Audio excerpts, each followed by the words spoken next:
Hello and welcome to a Times special presentation for Thirukkural with the Times, where we explore real-world lessons from the classic Tamil text Thirukkural with motivational speaker, author and diversity champion Bharathi Baskar as she explores this masterpiece.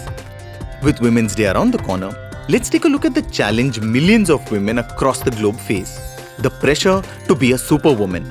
The idea that they have to be perfect in every aspect of their lives as wives, mothers, daughters, co-workers, bosses and homemakers, juggling it all without breaking a sweat. Now, while it's great to look at women as superwomen, it's also an unrealistic stereotype and one that needs to stop. What was Thiruvalluvar's vision of women? Let's find out. As International Women's Day preparations start, here is something all women should remember. There will be stories of super wives and super moms. They manage everything so well. Their houses are clean. Their husband's shirts sparkling. They keep their toilets tidy and have killed all the cockroaches in the home. They cook tasty food. Their kids excel in studies. And they look beautiful. Skin glowing, hair flowing and nails glittering.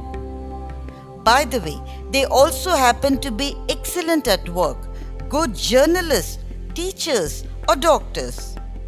Oh, sometimes they are scientists too. They wear white coats and certified toothpaste, soap and hand sanitizer. In short, they are all super women. On this Women's Day, I tell myself and every other woman, yes, you're a woman, but primarily you're a human being. Let's not fall for stereotypes that make us goddesses. No, we are not. It is portrayed that we are pillars of the family, which means we have to do all the house chores. On this Women's Day, let's tell everyone we are not superwomen. So please share our household duties. On this Women's Day, we should tell ourselves that we should stop feeling guilty for not being able to make delicious meals 3 times a day. There is no need to feel bad for not baking cakes on birthdays or doing zero-base pasta at home. Let's not pretend that our children's ascent to shining stars is our sole responsibility. Some years ago, when my elder daughter was in class 7, I went to pick her up from school. As I stood at the gate, I could not help hearing conversations amongst mommies dedicated to their ward's studies. What's the answer to question 5C in chapter 7? Asked a mother, and others joined the conversation to discuss the answer. I was beginning to feel dizzy. Leave alone answer to question 5C, I didn't even know what chapter 7 was about. I thought I had failed miserably as a mother.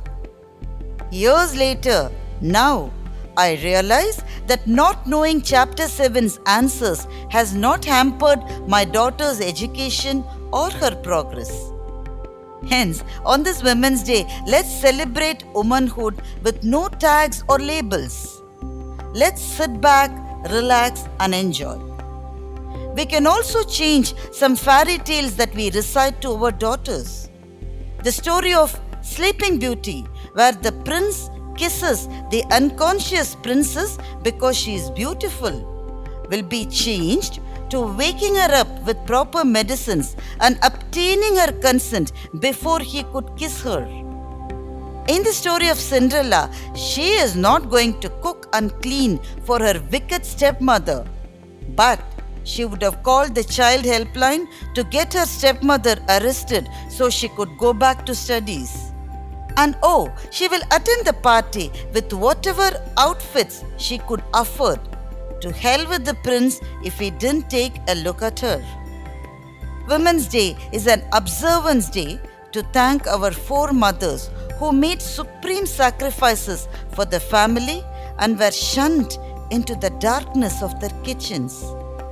We have come a long way now, Thanks to them, and of course, thanks to our fathers and all the men who supported us. During the time of Thiruvalluvar, society laid norms were woven around women who worshipped their husbands with unconditional obedience.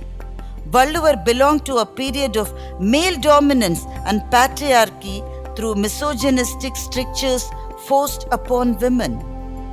Valluvar also believed that the family's happiness depended on women's complete submission and purity.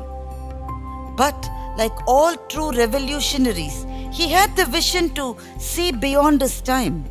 He was ahead of society in acknowledging the role of women and hence dared to place women to be greater than men and declared that women are superior, especially if they are adorned with truthfulness.